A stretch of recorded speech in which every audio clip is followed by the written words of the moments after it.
Day 4 is looking at resources. This challenge is meant to reflect on which resources you find a preference in using, whether or not you really like using digital resources because it's convenient. You can sit on the couch and work with your laptop or your tablet.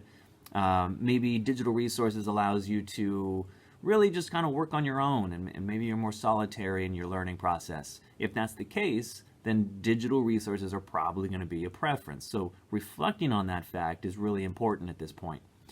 Or perhaps you really like the feel of having a book in your hand. Maybe you really like actually writing out your problems. Maybe you like writing out on paper and reading books, and that handheld, manipulative game sort of textbooky dictionary feel to utilizing resources is really important. And so you can still be pretty isolated when you're working with these types of resources. You can also be social and sharing these things just as much as you can with digital.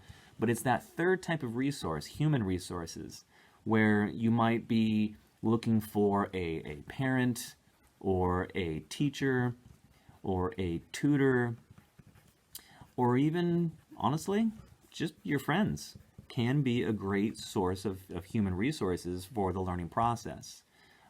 Each one of these human resources, you might say, well, your friends may not know as much as your parents or your teachers or your tutors, but honestly, your friends may be able to communicate certain ideas better than a parent or teacher could, because they understand it in a way that is much more in the language of the way you speak. So recognizing the strengths of different resources definitely has its benefits and its detractions. So it's good to reflect at this point as to which type of resources you're using more than others.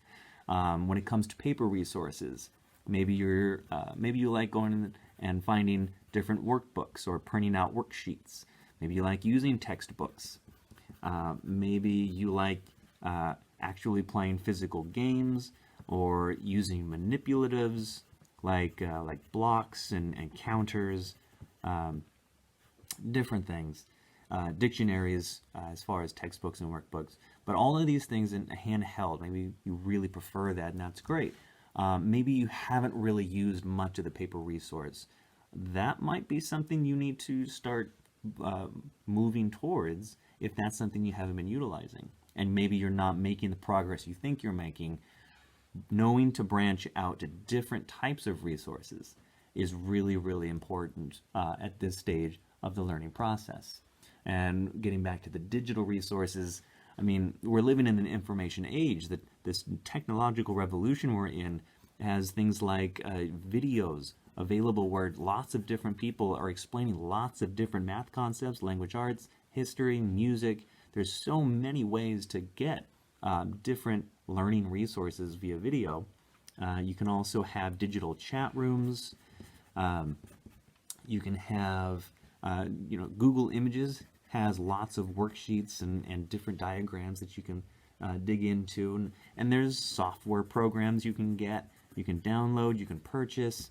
So there's lots of things you can do. So it's just recognizing that if you're focused more on digital resources, maybe you need to actually talk to different types of people to really reflect on how you're internalizing whatever it is you're trying to learn about, because that definitely has value. But human resources may be limited to what those human resources have actually learned themselves, and going out and expanding digitally to a much broader